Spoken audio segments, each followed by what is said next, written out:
Di sebuah kamar yang berperabotan mewah di kediaman keluarga Duran, seorang pelayan sedang memperlihatkan sebuah gaun yang dibuat khusus kepada seorang nona muda. Nona Melissa menghampiri gaun itu dengan penuh minat memeriksa lengan satinnya. Pola dan elemen desain lainnya, karya seorang ahli legendaris seperti yang diyakinkan oleh sang pelayan. Gadis itu mengambil ujung gaun itu ke tangannya dan membiarkan kainnya meluncur di antara jari-jarinya sementara sang pelayan tersenyum puas, mengharapkan pujian. Sesaat kemudian Melissa menarik gaun itu dengan marah, sehingga gaun itu jatuh bersama dengan gantungan vertikalnya. Akibat sentakan itu, sebagian besar hiasannya berhamburan ke lantai dan sang putri menoleh ke pelayan dengan sebuah pertanyaan. Karena dia adalah anak haram, maka dia bisa diberi barang murahan dengan tambalan dan barang palsu. Wanita yang baru saja susah payah membawa pakaian ini ke dalam kamar, berdiri membeku tidak tahu harus merespons apa. Terus menekannya, Melissa bertanya bagaimana pelayan itu berani mencoba menipunya sementara wanita itu jatuh berlutut memohon ampun. Dia juga menyarankan hal lain, sebuah lelucon yang tak lucu sambil mengerutkan kening dengan rasa tidak senang dan amarah.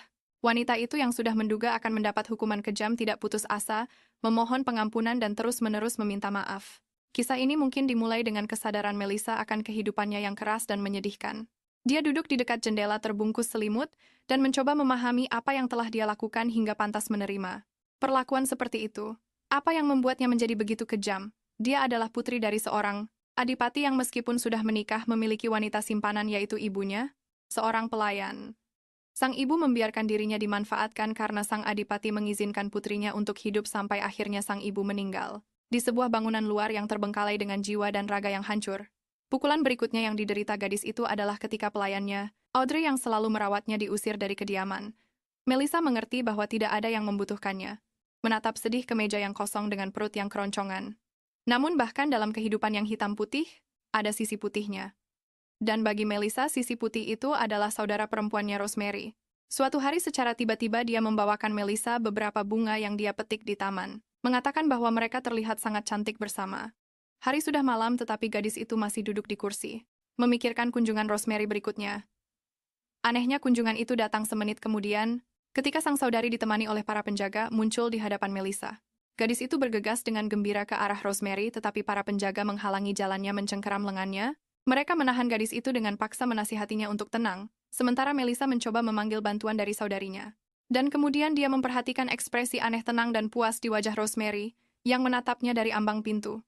Sambil menghirup aroma mawar, dia memberikan setangkai bunga kepada Melissa yang meronta-ronta, dan bertanya apakah dia ingat bagaimana mereka memetiknya bersama. Selanjutnya Rosemary melemparkan bunga itu ke lantai, menanyakan arti warna kuning dalam bahasa bunga, tanpa menunggu lama. Dia menjawab pertanyaannya sendiri membuat saudara perempuannya ketakutan setengah mati.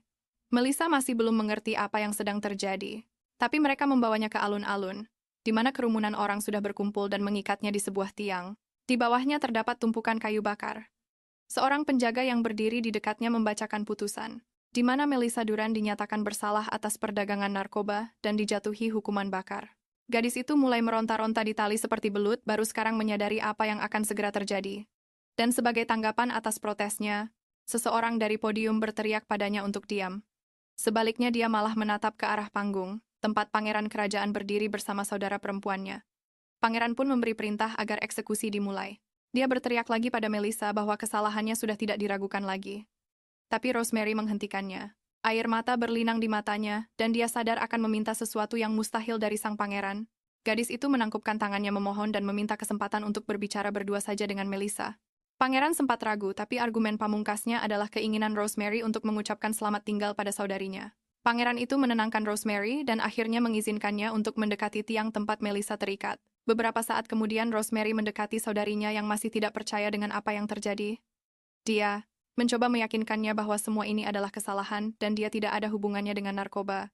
Namun bukannya memberikan kata-kata dukungan dan berusaha mengubah situasi, Rosemary malah tersenyum licik dan berkata bahwa dia mendekat untuk menikmati pemandangan saudarinya yang menderita.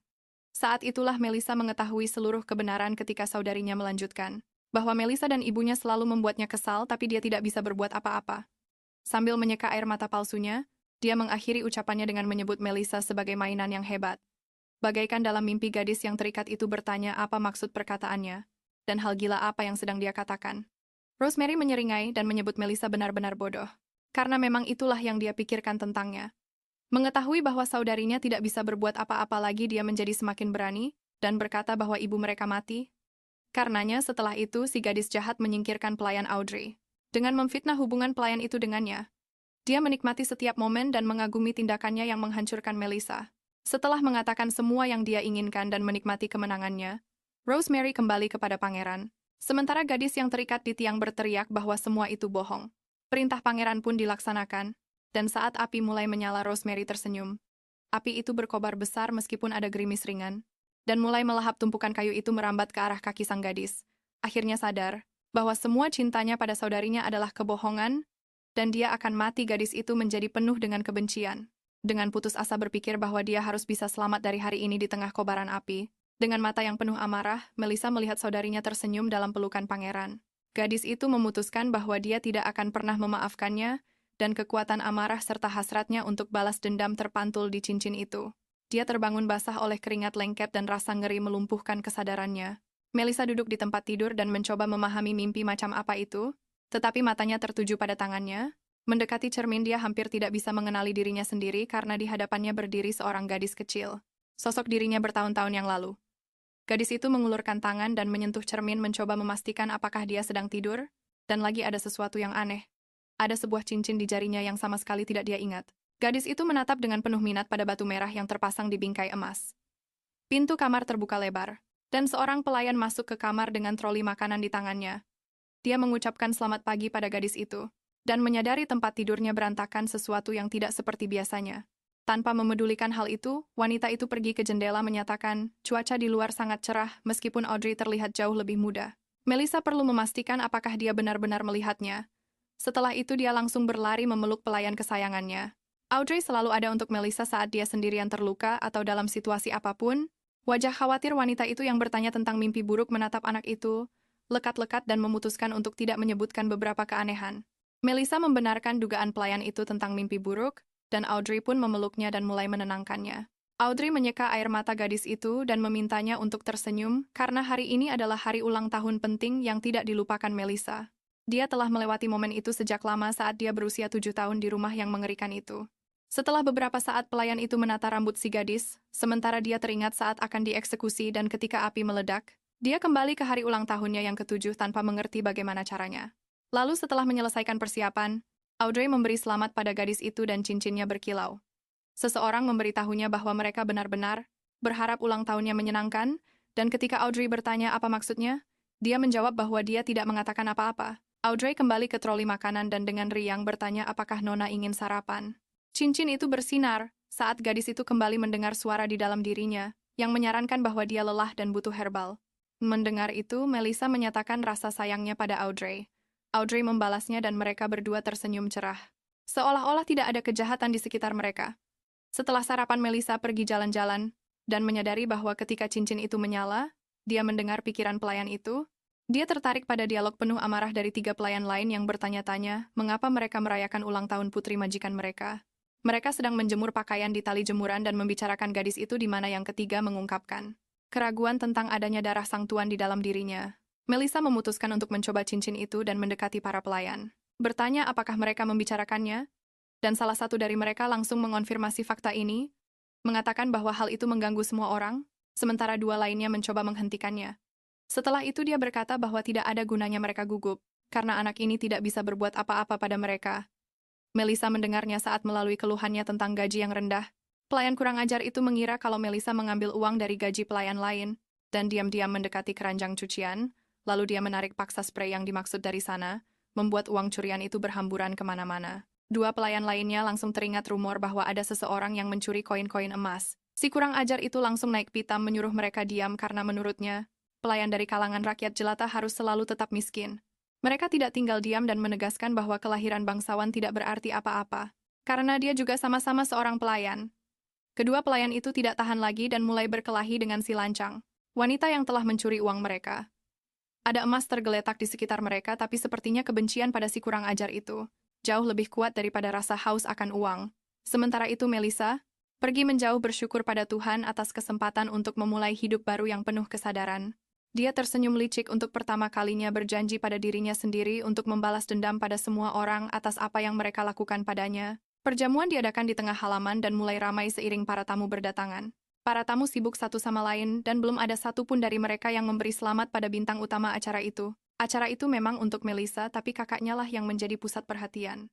Selain itu, duke keluarga saat ini adalah James Durant, dan juga ayah dari Melissa dan Rosemary. Ada juga istri sahnya Duchess Serena, yang berpura-pura menjadi sosialita tapi sebenarnya mampu melakukan kekejaman pada hewan. Tidak jauh dari mereka, kakaknya Rosemary yang semua orang sebut sebagai wanita sempurna, tampak bersinar dalam pakaiannya. Dia tiba-tiba berteriak menarik perhatian para tamu dan berterima kasih pada mereka karena telah hadir di pesta ulang tahun adiknya. Sambil tersenyum cerah gadis itu, mengajak untuk bersulang bagi yang berulang tahun. Itu tidak terduga. Dan Melissa berpikir semua ini terasa sangat familiar, karena dia tahu persis bagaimana semua ini akan berakhir. Rosemary berlari ke arah adiknya dan menawarkan untuk menuangkan jus. Dengan semua ketulusan yang bisa dia kerahkan, lalu cairan kuning mengalir ke gelas gadis itu dengan latar belakang senyum kakaknya. Melissa menyeringai licik, memikirkan cara memainkan situasi ini untuk keuntungannya. Di masa lalu, atau mungkin di kehidupan sebelumnya gadis itu mengingat momen ini dan keinginan asli kakaknya dengan sangat baik. Dulu dia meminumnya begitu saja menyambut gelas-gelas yang diangkat untuk menghormatinya. Namun karena terlambat menyadari ada yang salah dengan minuman itu, dia tidak tahan dan muntah di depan semua tamu. Dengan wajah sok suci sang kakak berdiri di seberangnya, dan membayangkan betapa menjijikkannya jus yang sudah lama basi di dapur itu. Pastinya. Kali ini Melissa memutuskan untuk mengalahkan kakak jahatnya dan mengambil wadah jus darinya, mengajaknya untuk minum bersama. Dia meraih tangannya, dan menariknya lebih dekat ke para tamu, sudah bisa menebak apa yang akan terjadi selanjutnya. Keributan yang terjadi menarik perhatian banyak orang yang bertanya-tanya dengan lantang betapa cepatnya putri dari selir Duk itu tumbuh dewasa. Melissa sesuai keinginannya menjadi pusat perhatian, bersama dengan kakaknya, dan menariknya ke tengah alun-alun sampai dia menabrak salah satu wanita bangsawan. Gadis itu segera menguasai diri, mengabaikan wajah yang marah, dan bersamaan dengan sapaannya, ia mengucapkan terima kasih karena telah menghadiri acara itu. Tidak berhenti di situ, Melissa memuji pakaian yang dikenakan wanita bangsawan itu, dan kemarahannya pun mereda. Setelah sadar, seluruh kerumunan berjalan ke arah gadis itu, seolah-olah teringat alasan mengapa mereka ada di sana, dan mulai memberi selamat kepada gadis itu, yang membuat Rosemary marah. Rosemary tidak bisa berbuat apa-apa, dan hanya bisa menyaksikan saat ucapan selamat bercampur dengan pujian, mengalir untuk Melissa dari segala penjuru. Sang bintang acara menikmati momennya, karena dia berhasil mengubah jalannya acara di mana kakaknya sekarang merasa terasingkan. Tidak puas sampai di situ, Melissa mengajak bersulang kepada semua yang hadir. Terdengar suara gelas yang beradu, dan perhatian gadis itu tertuju pada Rosemary yang sedang menatap gelasnya dengan bingung. Mengetahui betapa liciknya rencana itu, para tamu menyaksikan kejadian itu dengan saksama yang dimanfaatkan oleh Melissa dengan mendorong gelas itu ke arah bibir kakaknya. Rosemary tidak punya pilihan selain meminum jus asam itu, sambil berusaha keras menahan wajahnya agar tidak meringis. Gadis itu tidak kuat menahannya. Minuman itu setelah sampai di perutnya dimuntahkan kembali, tepat ke gaun salah satu tamu yang telah dipuji Melissa. Pelayan penjilat itu segera menghampiri Putri Duke yang sedang membungkuk itu mencoba untuk membantunya. Tamu itu sangat marah dengan kelakuan sang pewaris. Sebuah skandal mulai terjadi sementara Melissa senang dengan balas dendamnya karena dia tahu siapa kakaknya yang sebenarnya.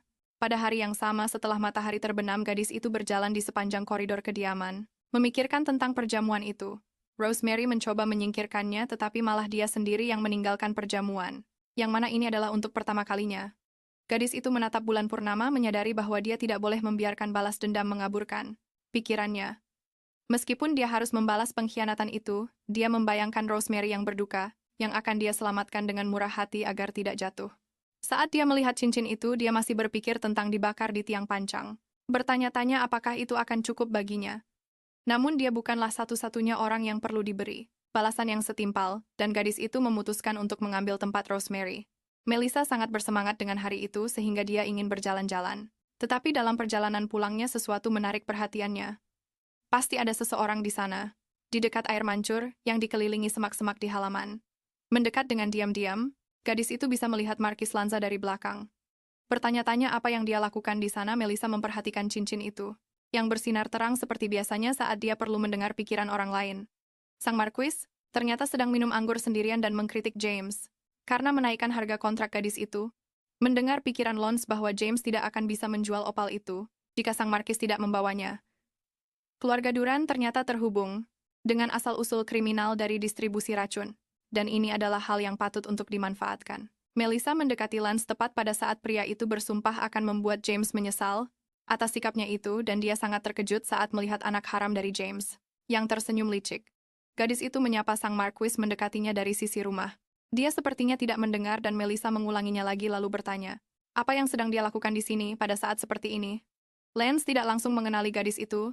Sebagai anak haram James, rasa takut berubah menjadi amarah dan dia dengan tegas bertanya mengapa gadis itu berjalan sendirian di sini. Di tengah malam, mengabaikan pertanyaannya dia jelas-jelas sedang menguji kesabaran Melissa, dan gadis itu menahannya sambil mengelus cincinnya karena semua ini hanya sementara. Melissa mencoba berbicara dengan Lance lagi, bertanya mengapa suasana hatinya buruk hari ini dan saat pria itu mencoba mencari jawaban. Dia mendahuluinya dengan pertanyaan berikutnya, apakah dia marah karena bubuk itu Lance mencoba menyangkalnya? Tetapi gadis itu memperjelas bukankah ini yang dia bicarakan dengan James. Gadis itu pun menggunakan tipu muslihat, mencoba mempermainkan rasa takut akan terungkapnya rahasia dan menunjukkan kekhawatiran, lalu berkata dengan lantang, bahwa dia sebaiknya bertanya pada orang lain dari perjamuan karena Lance tidak tahu apa-apa. Seketika bulu kuduk sang Markis berdiri. Mungkinkah gadis itu tahu sesuatu tentang opal Lance memutuskan untuk mengelabuinya, dan mendapatkan kembali perhatiannya dengan berdiri, dan menjelaskan dengan sopan bahwa percakapan itu penting. Dia terus menjelaskan pentingnya percakapan itu dan perlunya dirahasiakan. Lagi pula hal itu sangat penting bagi James. Melissa tahu dia harus berhati-hati karena jika James tahu, itu hanya akan menghalanginya. Gadis itu setuju untuk tidak memberitahu siapapun karena masalahnya sangat penting. Tapi dengan satu syarat. Dia tersenyum ceria dan memintanya untuk mendengarkan sebuah permintaan kecil.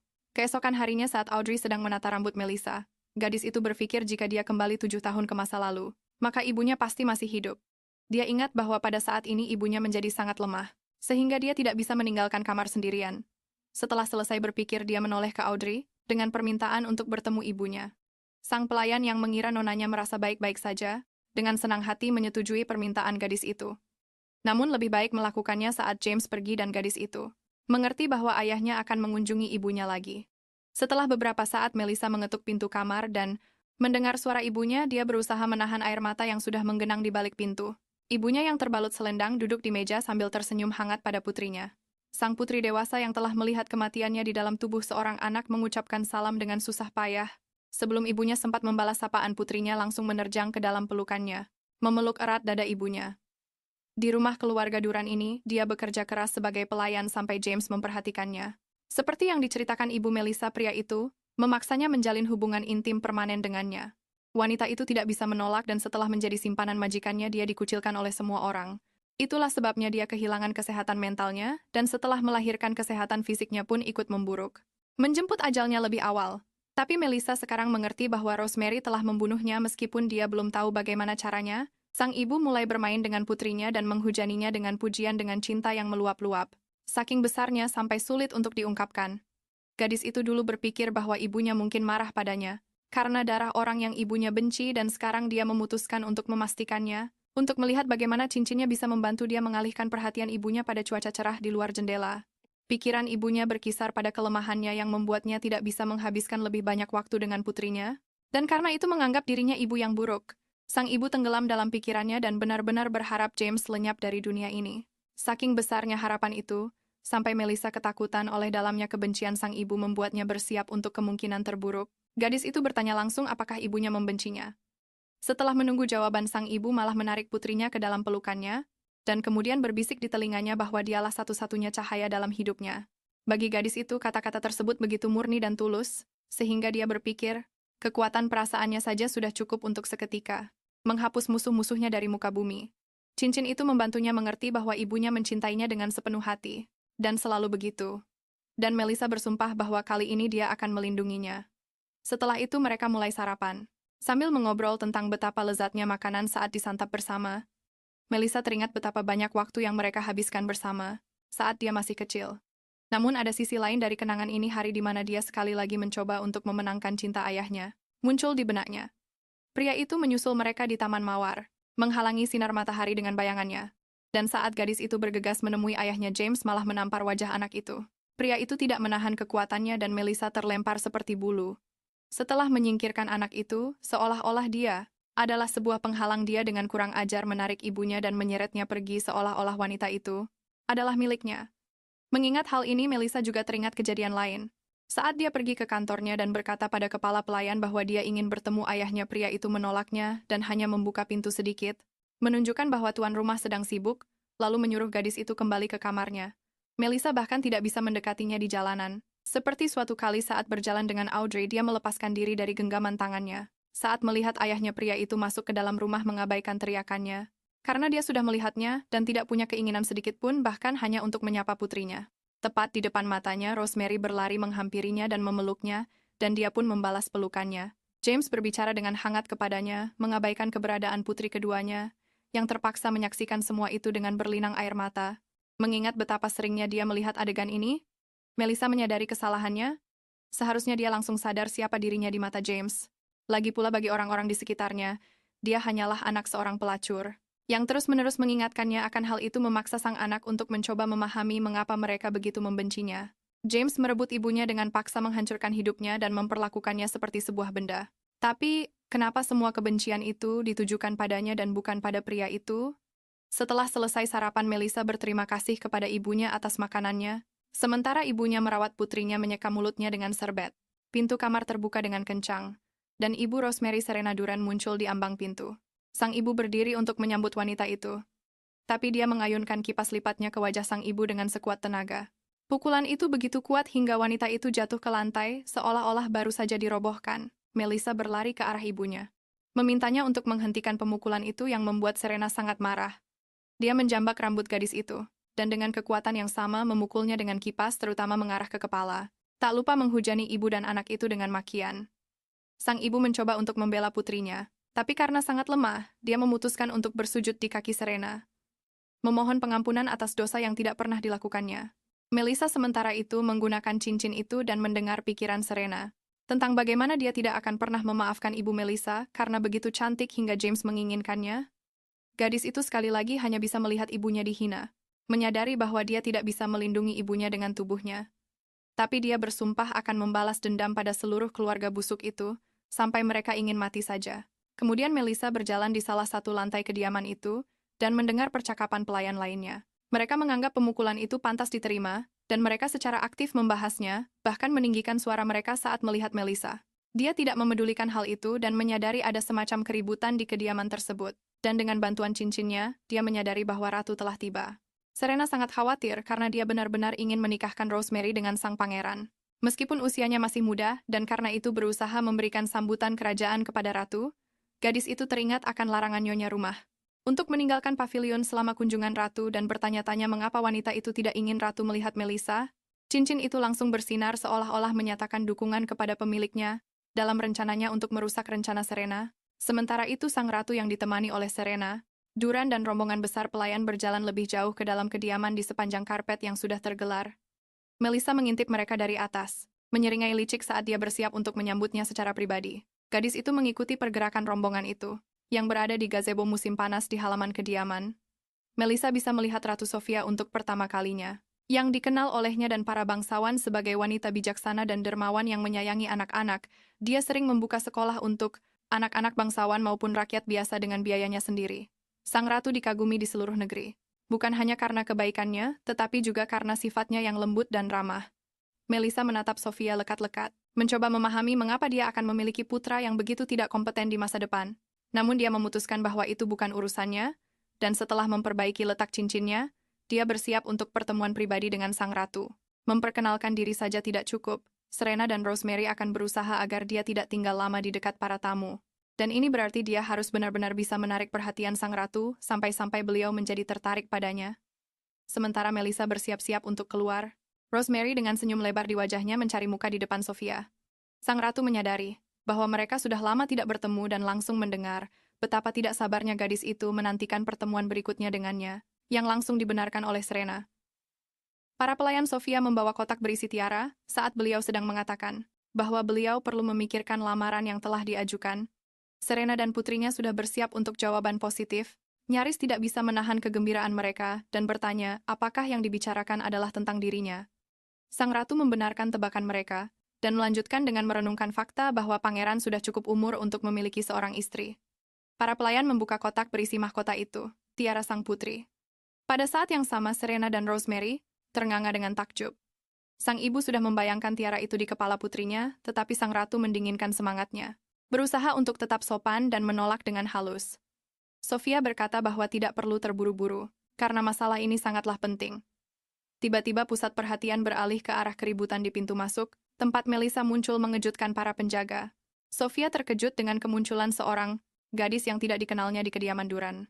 Sebelumnya dia mengira hanya ada satu anak yang tinggal di sana. Gadis itu memasang wajah sedih dan malu-malu, lalu meminta maaf atas kemunculannya, karena dia tidak tahu bahwa ada tamu di rumah. Ibu tirinya langsung bereaksi memerintahkan Melissa untuk kembali ke kamarnya, dan gadis itu memanggilnya demikian sebelum pergi. Sang ratu tersinggung dengan panggilan itu sesuai dengan yang diharapkan oleh Melissa. Beliau bertanya pada Serena mengapa dia menjadi ibu tiri gadis ini yang mana tidak ingin dijawab oleh Serena.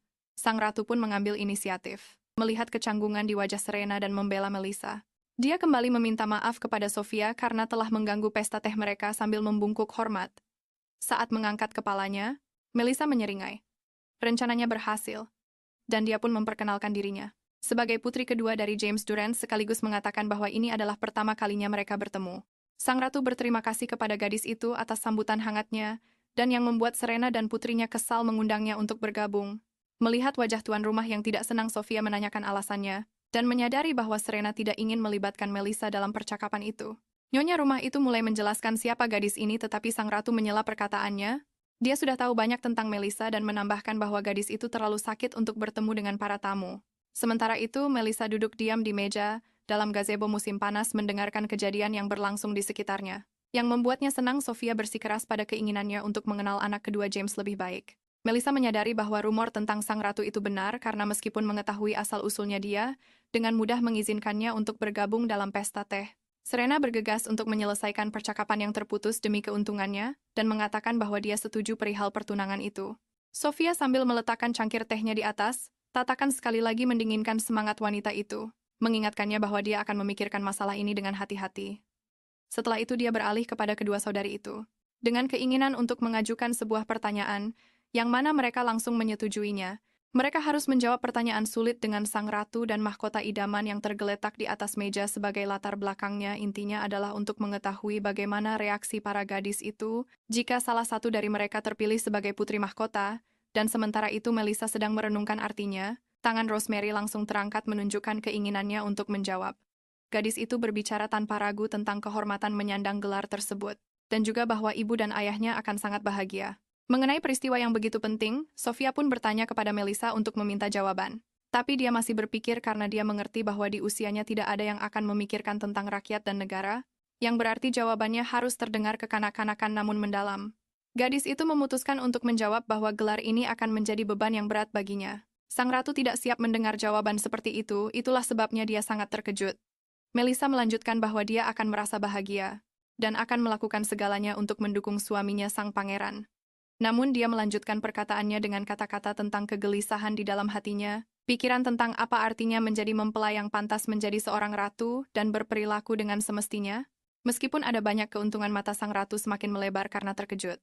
Saat dia menyadari betapa dalamnya pemikiran gadis ini, Melissa mengakhirinya dengan berjanji untuk melakukan yang terbaik demi mendukung keluarga kerajaan dan menjadi istri yang baik. Pada saat itu hati sang ratu sudah luluh menatap gadis itu dengan pandangan yang hampir penuh kasih sayang. Dia memberikan isyarat dan sang pelayan sambil menutup kotak berisi mahkota itu.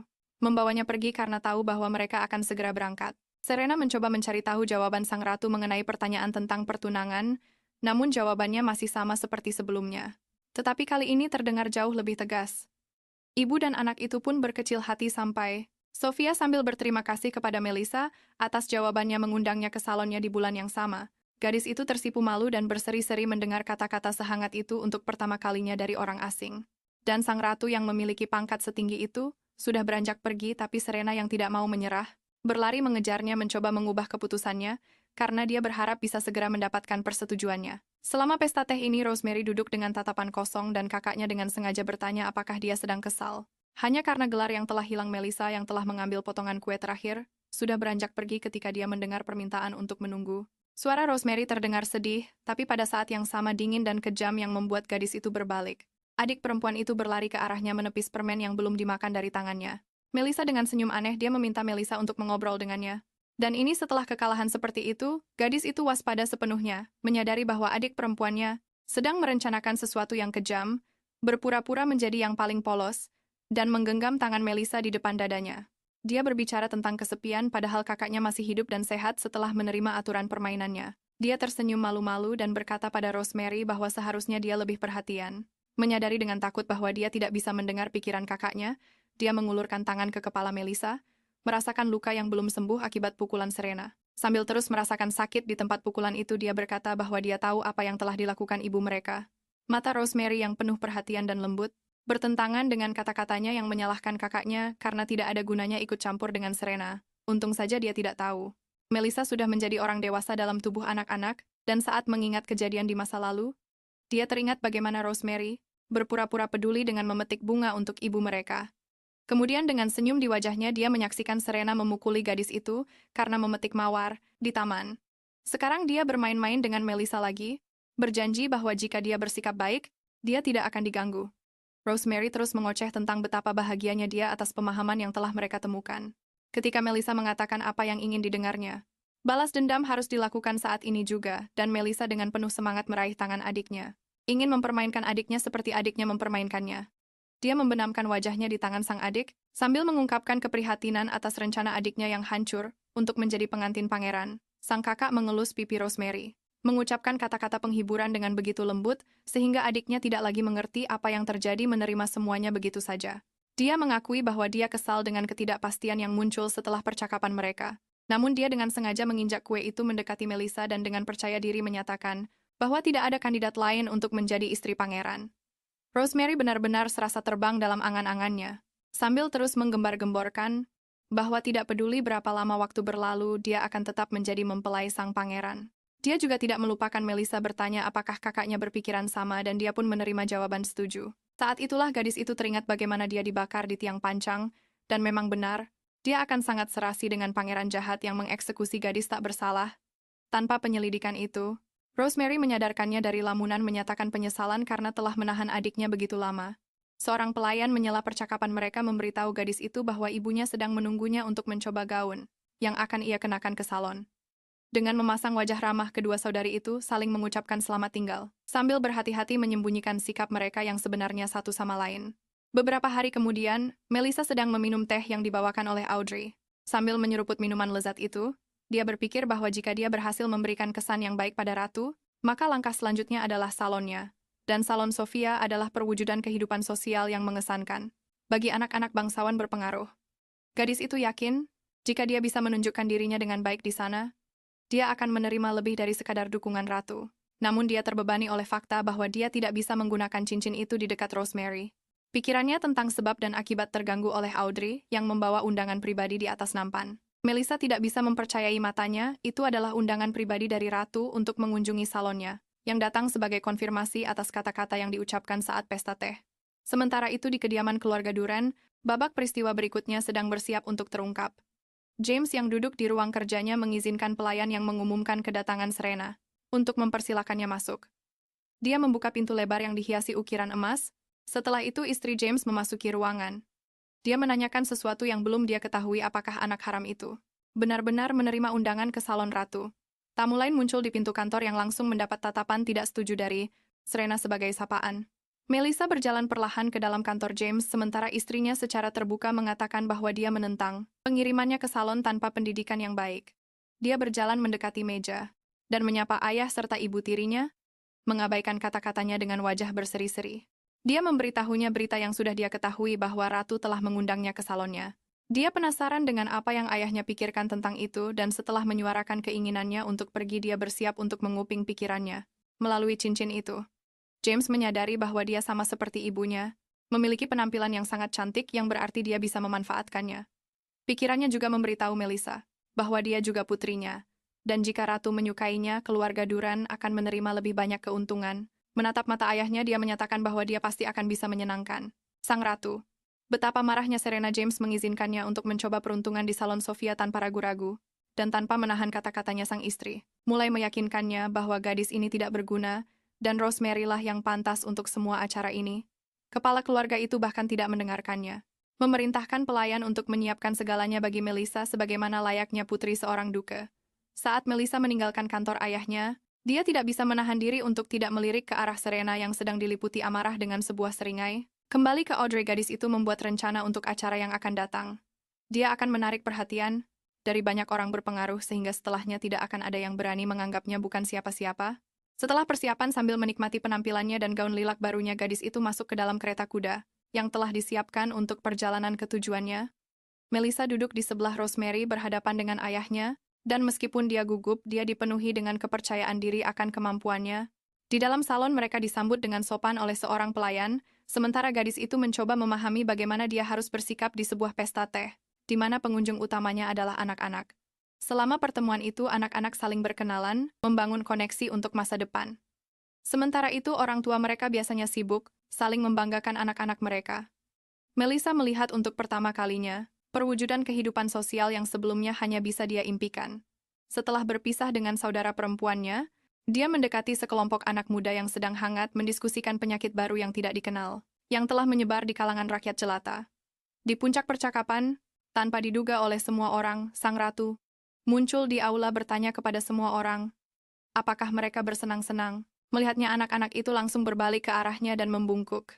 Sebagai tanda sapaan dan penghormatan kepada Yang Mulia, Sofia menyapa Melissa, dan ketika dia bertanya tentang apa percakapan mereka, dia menerima jawaban dari seorang anak laki-laki yang dengan senang hati memberitahukan inti percakapan itu. Penyakit ini dinamai penyakit kekosongan, yang terdengar menusuk di telinga gadis itu karena dia tahu betul apa yang sedang dibicarakan. Ini adalah sebutan untuk para pecandu narkoba yang mengonsumsi opal yang akibatnya menimbulkan gejala putus obat dan orang-orang berubah menjadi cangkang kosong. Melissa tahu karena para prajurit memberitahunya tentang hal itu saat interogasi di kehidupan masa lalunya. Saat itulah dia memutuskan untuk angkat bicara dan berbalik ke arah ratu lalu bertanya apakah beliau tahu bahwa penyakit ini disebabkan oleh narkoba. Sofia jelas tidak tahu tentang ini dan sangat terkejut. Bagaimana Melissa bisa tahu tentang ini? Namun memutuskan bahwa itu tidak penting untuk saat ini, dia meminta gadis itu untuk menceritakan lebih detail tentang semua yang diketahuinya. Percakapannya dengan sang ratu menarik perhatian James dan Lons yang sedang berbicara dengannya. Sang Duke sudah mengantisipasi kemungkinan keuntungan untuk dirinya sendiri melihat betapa lancarnya gadis itu berbicara dengan Sofia. Sementara itu, Melissa membagikan pengetahuannya tentang opal yang menjadi penyebab penyakit itu sendiri. Dia menjelaskan secara singkat apa yang terjadi jika mengonsumsi, bahkan dalam dosis kecil, dan bahwa itu terkadang ditambahkan ke dalam permen yang menyebabkan kengerian di mata anak laki-laki yang sedang memakan kue kering itu. Tatapan sang ratu menjadi serius sementara. Candaan ketakutan dan diskusi lainnya mulai beredar di antara kerumunan tamu. Sofia terpaksa membenarkan kata-kata gadis itu, karena penyelidikan pihak kerajaan juga sampai pada kesimpulan yang sama. Dia merendahkan tubuhnya mendekat ke wajah gadis itu dan bertanya bagaimana Melissa bisa tahu tentang semua ini. Gadis itu bilang dia mendengar ini dari orang-orang, sementara James tiba-tiba muncul dari bawah tanah di sebelah mereka. Bertanya apa yang sedang mereka bicarakan. Sang putri menjawab tanpa ragu bahwa itu tentang opal, karena tahu dialah yang memasoknya. Mendengar tentang obat itu, sang markis langsung pucat pasi, mengingat permen yang dia berikan sendiri kepada gadis itu. Sambil tersenyum tulus, mata Melissa bersinar dengan cahaya iblis. Saat dia bertanya pada ayahnya apakah dia melakukannya dengan baik, Sofia kembali meminta gadis itu untuk memberitahunya detail tentang obat itu. Dan gadis itu setuju. Namun bahunya dicengkram oleh tangan ayahnya yang berdiri di belakangnya. Karena harus menghentikan gadis itu, sang duke bergegas menganggap ucapan putrinya sebagai lelucon kekanak-kanakan. Sambil meremas kuat tangan yang masih memegang bahu rapuh anak itu. Melissa tahu ini akan menjadi bencana jika sampai ketahuan dia terlibat, dan dia juga bertekad untuk membalaskan dendam ibunya dan kehidupannya di masa lalu, di mana dia dibakar hidup-hidup setelah bertahun-tahun dihina. Sofia menghentikan James, mengatakan bahwa sedikit informasi dari mulut seorang anak pun bisa menjadi kunci untuk memecahkan misteri itu.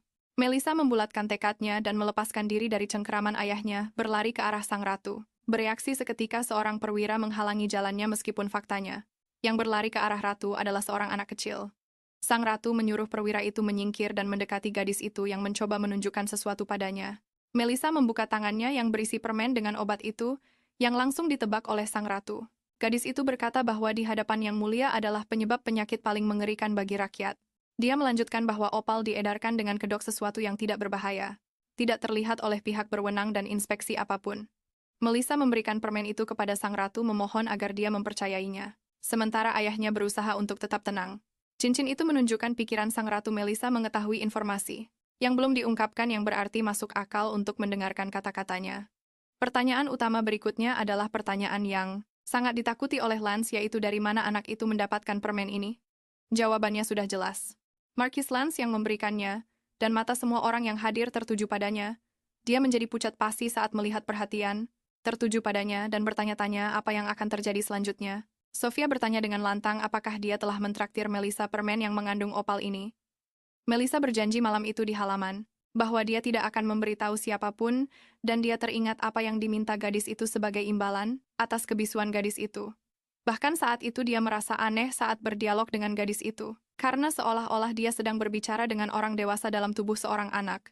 Melissa kemudian memintanya untuk memberinya sesuatu yang manis, benar-benar sesuai dengan citra seorang gadis kecil, dan pada kenyataannya tahu permen jenis apa yang dia bawa. Sang Markis ingin meminta para pelayan untuk menyiapkan sesuatu untuknya, tapi gadis itu menghentikannya. Gadis itu berkata bahwa dia sangat lapar sampai tidak akan sanggup berdiri. Menyimpannya sampai semuanya siap dan katanya dia tidak sengaja melihat bungkus permen yang menyembul dari jaket itu. Melissa mulai dengan marah meminta permen itu sementara Lance mencoba meyakinkannya atas keputusannya. Dia berhasil memojokkannya, karena jika Lance tidak memberinya permen Melissa akan pergi dan mengadukan semuanya. Sang Markis bertanya-tanya apa yang akan terjadi pada anak itu jika dia menelan opal murni yang ada di balik bungkus permen itu. Dan dia sadar hal itu mungkin saja terjadi dan inilah jalan keluarnya. Lalu dia pun memberikan permen itu pada Melissa, menjelaskan kekeras kepalaannya dengan dalih bahwa dia menyimpannya untuk putrinya bahkan saat gadis itu sudah lari ke kamarnya. Sambil tersenyum dia membayangkan kematian Melissa yang tak akan disesali siapapun. Kegembiraannya pun memudar, dan dia duduk di tepi air mancur untuk menghabiskan anggurnya. Satu-satunya saksi dari transaksi ini adalah bulan purnama yang menggantung acuh tak acuh di atas kediaman Duran. Dan kini di pengadilan kerajaan, permen ini muncul di tangan Melissa tepat di depan mata sang ratu. Dia bertanya-tanya dengan ngeri, mengapa Melissa tidak memakannya dan masih hidup dan apa yang akan terjadi padanya sekarang? Tak sanggup menahan ketegangan, dia menunjuk Melissa dan berteriak bahwa gadis itu tahu segalanya dan sengaja menjebaknya. Seorang perwira lain muncul di samping ratu sementara sisa penjaga diam-diam sudah mengepung para tamu. Sofia tidak tahan dengan teriakannya, memerintahkannya untuk diam dengan suara yang begitu mengintimidasi, hingga semua orang terdiam seketika. Sambil menutupi wajahnya dengan kipas matanya yang murka seolah membakar hangus. Lance. Sang ratu mengakhiri titahnya dengan memerintahkan untuk menginterogasi pelakunya secara mendetail. Mengikuti perintah itu, para pengawal kerajaan segera mencengkeram lengan sang markis, menutup semua kemungkinan untuk kabur. Ratu kemudian memerintahkan perwira di dekatnya untuk memeriksa permen itu dari kandungan zat berbahaya. Sang markis pun diseret pergi di tengah teriakannya sendiri. Dia kalut mencoba memahami dari mana Melissa tahu segalanya. Akhirnya, Melissa yang diam sedari tadi menghadiahkan seringai dingin pada Lance merasa puas dengan rencananya yang berjalan mulus.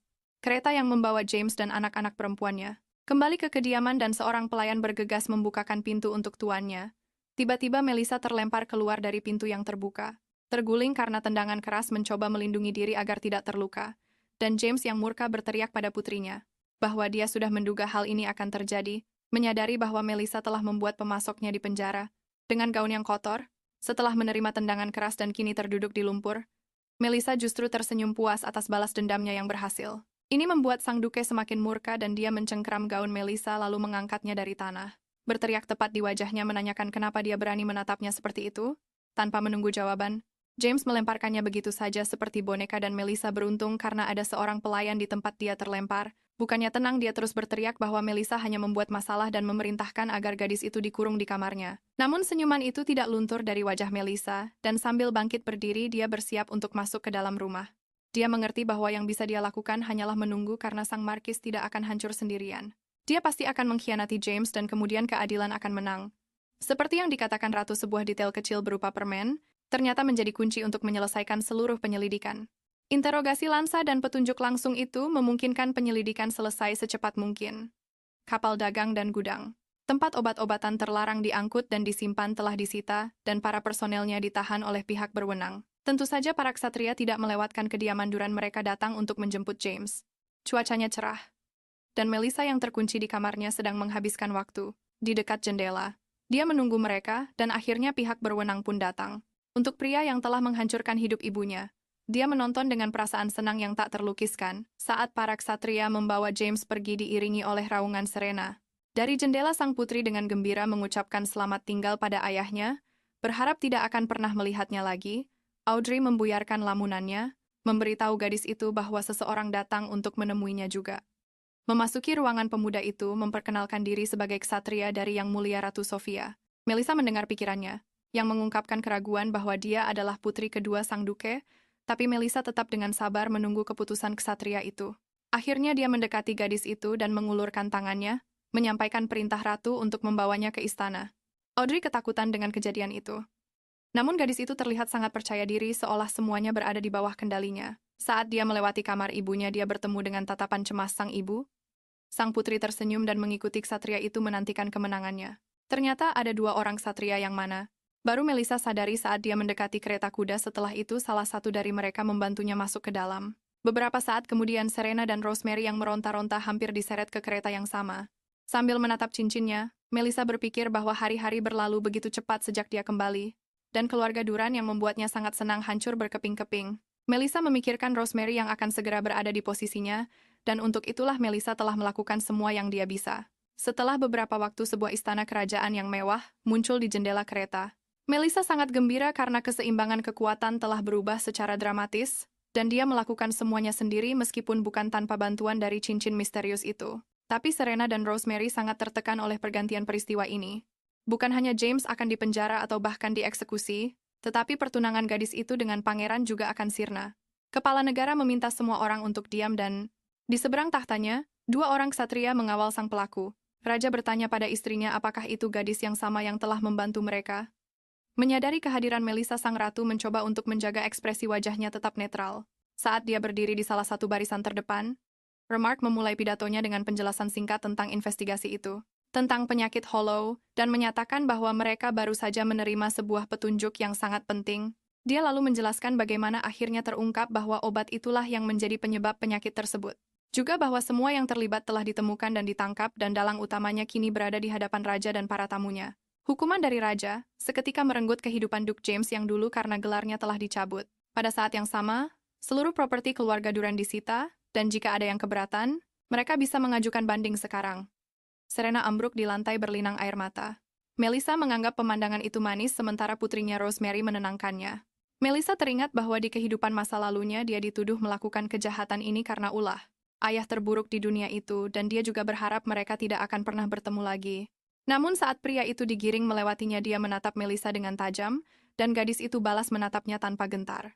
Tidak ada seorang pun yang keberatan dan raja secara terbuka berterima kasih kepada semua orang yang membantu menyelesaikan kasus itu. Kemudian raja menoleh ke arah Melissa dan memintanya mendekat ke tahta. Gadis itu pun dengan patuh melangkah maju, dan Ratu Sofia turun dari singgasananya untuk menemuinya. Sang ratu secara pribadi berterima kasih pada gadis itu, yang telah menyelesaikan masalah yang sangat serius hanya dengan satu permen. Raja juga memujinya mengatakan bahwa bukan hal yang mudah untuk mengungkap kejahatan keluarganya sendiri. Melissa sangat bahagia karena berhasil menghancurkan ayah yang sangat dibencinya, dan menjadi pahlawan bagi kerajaan. Di tengah pujian yang diterima Melissa, Rosemary berusaha menenangkan ibunya yang menangis tak terkendali. Saat perhatiannya teralihkan oleh para tamu, Rosemary melihat seorang pria asing yang tidak ia kenal. Pria itu membalas tatapannya, sementara Rosemary mencoba mengingat apakah ada anggota keluarga kerajaan yang berambut hitam. Sementara itu, Raja menoleh pada Melissa untuk menanyakan hadiah apa yang ia inginkan. Dan gadis itu, tanpa berpikir dua kali meminta untuk dijadikan pewaris keluarga Duran. Raja berpikir apakah permintaan itu melanggar ketentuan hukuman James, sementara Rosemary menyaksikan semuanya dengan penuh ketakutan. Raja menolak permintaan gadis itu dengan mengatakan bahwa keluarga Duran tidak memiliki apa-apa lagi dan dia hanya bisa memberinya sebuah gelar. Melissa menundukkan kepalanya dengan sedih berterima kasih atas perhatian keluarga kerajaan. Gadis itu memilih kata-katanya dengan sangat hati-hati. Dan langkah selanjutnya adalah mengungkapkan keinginannya, agar nama keluarga Duran tidak lenyap begitu saja. Dia mengakui kebenaran keputusan raja, dan memohon agar raja mendengarkan permintaannya. Melissa menawarkan untuk menggunakan dana dan tanah keluarganya untuk membantu orang-orang yang menjadi korban obat terlarang itu sebagai cara untuk menebus dosa ayahnya. Dia berlutut dan menyatukan kedua tangannya, seolah memohon menunjukkan penyesalan yang begitu dalam. Tongkat kerajaan menghantam lantai tanda setuju dengan perkataan Melissa. Raja terkejut sekaligus senang mendengar permintaan seperti itu. Dari seorang gadis kecil dan dengan suara lantang, dia menyatakan bahwa keputusan itu sangatlah adil. Sofia membantu gadis itu berdiri dan sang raja berjanji tidak akan menyentuh mansion dan tanah di sekitarnya, karena semua itu sekarang menjadi milik gadis bangsawan itu. Melissa berterima kasih kepada keluarga kerajaan menikmati kemenangannya, dan menantikan perubahan yang akan datang. Gadis itu mengerti bahwa janji yang dibuat di hadapan para bangsawan inti pasti akan ditepati, dan keluarga Duran sekarang menjadi miliknya. Kembali ke kediaman, Melissa menyerahkan surat keputusan kerajaan kepada kepala pelayan. Setelah membacanya, wajahnya menjadi pias karena terkejut. Dia tersenyum dan memberitahu semua orang yang hadir bahwa mereka sekarang harus mendengarkannya sebagai nyonya baru di rumah itu. Bisik-bisik menyebar di antara kerumunan pelayan, bertanya-tanya apakah ini benar. Dan yang mengejutkan semua orang, kepala pelayan Franz memanggilnya sebagai nyonyanya. Dia membungkuk padanya mengatakan bahwa dia akan menjalankan semua perintahnya sesuai dengan perintah raja. Melissa tersenyum padanya mengatakan bahwa dia senang bertemu dengannya dan dia menjawab bahwa dia akan selalu siap melayaninya. Dia mengundangnya ke kantor untuk membahas rencana mereka selanjutnya ketika mereka dihentikan oleh teriakan Serena saat dia menyerbu masuk ke lobi. Wanita itu berteriak bahwa dialah Duchess dari keluarga Duran, sementara Rosemary berdiri diam di belakangnya. Dia membenarkan perilakunya dengan beralasan bahwa anak seorang pelacur tidak bisa menjadi Duchess dari keluarga dan rumah ini. Melissa mendinginkan amarahnya dengan mengingatkannya bahwa dia hanyalah istri Duke dan bukan pewaris. Dia mengakhiri pidatonya dengan menekankan surat keputusan kerajaan, yang bahkan harus dia perhitungkan.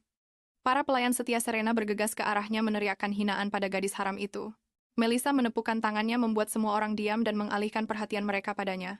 Lalu dia memberitahu semua orang bahwa semua properti telah disita oleh raja dan sekarang perlu untuk mengatur apa yang tersisa, yaitu menjual barang-barang yang tidak perlu untuk menjaga anggaran keluarga tetap berjalan. Melissa memandang sekeliling lobi yang dipenuhi pelayan dan tersenyum dingin menunggu sejenak. Sebelum memberikan balasan setimpal kepada orang-orang yang telah menghinanya, bahkan para pelayan yang sangat berani dalam penghinaan mereka terhadap gadis kecil itu, menjadi diam ketakutan di samping Serena. Melissa mengenali wajah mereka dengan baik dan sambil menunjuk mereka satu persatu mengumumkan bahwa mereka dipecat.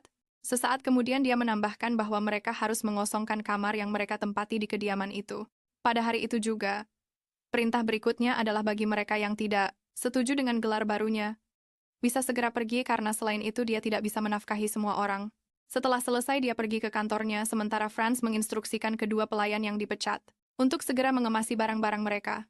Melihat keseriusan situasi, mereka mulai meratap bersama Serena, mencoba menarik perhatian nyonya mereka yang akan pergi.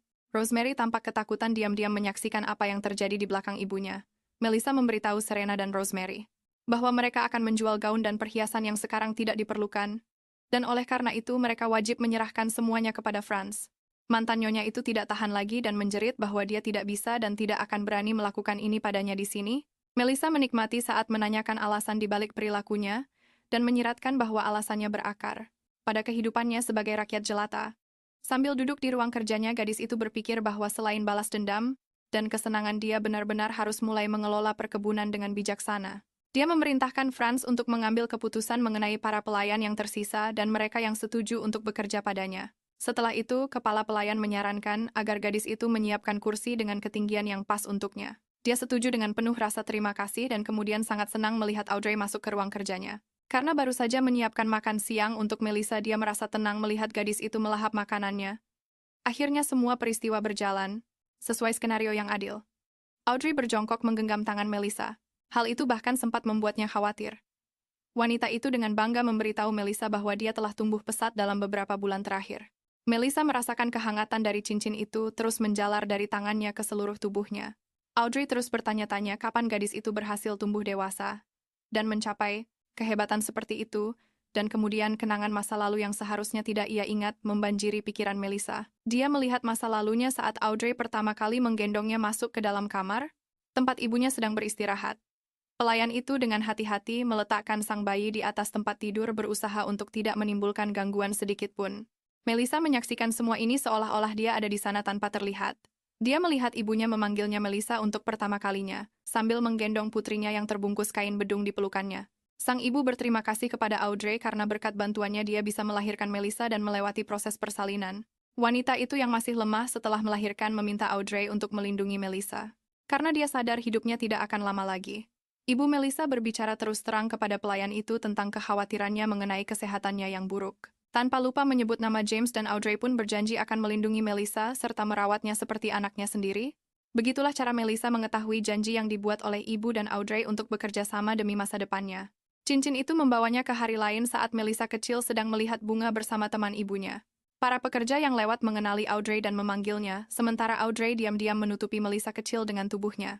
Mereka saling menyapa dan Audrey bertanya kepada teman-temannya bagaimana kabar mereka sejak Rosemary baru saja lahir. Mereka menjawab dengan sinis menanyakan kabar wanita penghibur yang melahirkan Melissa, orang yang membuat Audrey meninggalkan posisinya sebagai kepala pelayan. Melissa hadir di tengah percakapan itu seolah-olah nyata terkejut saat mengetahui tentang posisi seorang pelayan yang ditinggalkan Audrey untuk bekerja di paviliun. Para pelayan itu terus tertawa dan mengejek, sambil menunjukkan simpati palsu untuk teman mereka yang kini harus merawat ibu Melissa. Bayangan mereka seakan menyelimuti gadis kecil itu, saat salah satu dari mereka menyarankan untuk membuang anak itu. Audrey maju membela sang anak sambil berkata, bahwa gadis itu sama sekali tidak ada hubungannya dengan semua kejadian ini. Dia meminta mantan teman-temannya untuk memperlakukan Melissa dengan hormat, karena dia juga putri seorang duke sama seperti Rosemary. Para gadis itu menjadi marah dan salah satu dari mereka mengingatkan Audrey, bahwa dia bukan lagi kepala pelayan dan tidak seharusnya menceramahi mereka lagi. Mereka terus mengklaim bahwa mereka datang untuk memperingatkannya. Karena sebentar lagi gadis itu akan diusir dan Audrey juga akan ikut diusir bersamanya. Lagi pula Rosemary tidak bisa dibandingkan dengan anak haram kotor itu, jadi dialah yang seharusnya menunjukkan rasa hormat. Setelah itu mantan temannya mengangkat seember air komberan. Dia pun menumpahkan isi ember itu, menyiramkannya ke seluruh tubuh Audrey, tak lupa mengiringi tindakannya dengan hinaan. Setelah itu para pelayan itu pergi dan teman ibunya dengan hati-hati bertanya pada gadis itu apakah dia baik-baik saja.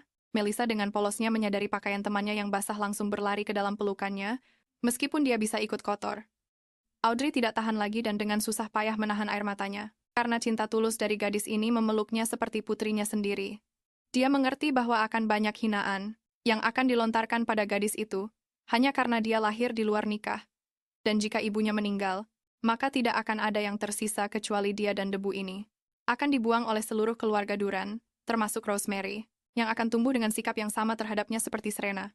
Melissa yang telah menyaksikan adegan-adegan ini, baru sekarang menyadari bahwa Audrey sudah seperti ibu kedua, baginya bekerja keras di mansion ini dan merawatnya. Dia juga tidak melupakan ibunya meskipun berada di lingkungan yang begitu kejam selama bertahun-tahun. Audrey selalu melindungi gadis itu, semampunya mengabaikan serangan dari keluarga Duran dan pelayan lainnya, dan kemudian cincin Melissa, membawanya kembali ke kantor kediaman di mana teman ibunya sedang mencoba menarik perhatiannya. Di sebelahnya dengan alasan pusing gadis itu tersenyum dan meyakinkan Audrey. Dia menyarankan untuk membuka jendela agar udara segar masuk dan gadis itu dengan senang hati setuju. Melissa mendengar pikiran wanita itu. Dia sangat senang bahwa setelah sekian banyak serangan dan perundungan dia menjadi kepala kediaman Duran, dan bahkan di masa depan ini. Audrey berjanji bahwa dia tidak akan meninggalkan gadis itu sendirian dan akan tetap melayani sebagai pelayan seperti sebelumnya. Melissa menarik perhatian wanita itu berniat untuk berterima kasih padanya. Dia sudah menyiapkan kontrak baru yang ingin dia berikan kepada Audrey, tetapi dia menahannya untuk saat ini. Melissa meminta pelayan itu untuk mengundurkan diri dari posisinya sebagai pelayan yang membuatnya pucat pasi ketakutan dengan keputusan seperti itu. Namun sebelum Audrey bisa mengatakan apapun gadis itu memberinya kontrak baru, dia mengatakan bahwa dia melihatnya cocok untuk posisi kepala pelayan karena dia membutuhkan seorang profesional di posisi itu. Juga saat dia sedang membaca konfirmasi tertulis itu, Melissa memberitahu Audrey bahwa dia bukan hanya seorang pelayan baginya. Gadis itu mengklarifikasi seolah-olah dia tidak tahu apakah Audrey adalah kepala pelayan. Audrey terkejut dengan kejadian ini dan bertanya bagaimana dia bisa tahu yang dijawab Melissa kalau itu adalah sebuah rahasia. Gadis itu menghampiri balkon dan berkata terus terang bahwa Audrey adalah satu-satunya orang yang bisa dia andalkan dan percayai, bersama dengan ibunya. Wanita itu menyetujui tawaran nona barunya dan bersumpah untuk melayaninya dengan setia. Malam harinya, Franz membawakan nonanya daftar barang-barang yang tidak diperlukan karena atas kebaikan yang mulia raja, keluarga Duren hanya memiliki sisa rumah dan wilayahnya saja. Selama beberapa hari ini, Melissa menyingkirkan harta kekayaan melimpah milik Serena dan Rosemary, serta para pelayan yang tidak diperlukan. Disinilah Audrey membuktikan dirinya sebagai seorang profesional sejati, dengan terampil dan efektif mengelola sejumlah kecil orang. Bahkan suasananya pun telah berubah, menjadi lebih cerah dan hangat dibandingkan masa lalu. Angin segar yang menyenangkan berhembus di sepanjang koridor, dan sebulan telah berlalu sejak Melissa dipanggil ke istana kerajaan. Gadis itu dan Audrey akhirnya pergi ke kota untuk berbelanja sambil membahas apa yang terjadi di kediaman. Saat memasuki butik, kepala pelayan itu mengungkapkan kegembiraannya atas gaun yang telah dia beli untuk nonanya. Dia bersikeras untuk membeli gaun pesanan khusus, namun Melissa bahkan tidak mau membelinya karena situasi keuangannya sedang sulit. Dia juga mengatakan bahwa Franz memaksanya membeli gaun ini dengan alasan posisi barunya. Dan Audrey setuju lalu menyarankan untuk menunggu kereta di jalan. Lalu mereka pun keluar. Gadis itu duduk di bangku meminta Audrey untuk membelikannya koran. Setelah itu, perhatiannya tertarik pada sebuah gang. Gang itu tidak akan terlihat istimewa jika saja peristiwa mengerikan tidak terjadi di sana. Di sanalah belum lama ini para korban dari Opal benar-benar terbaring sekarat dalam kejang-kejang.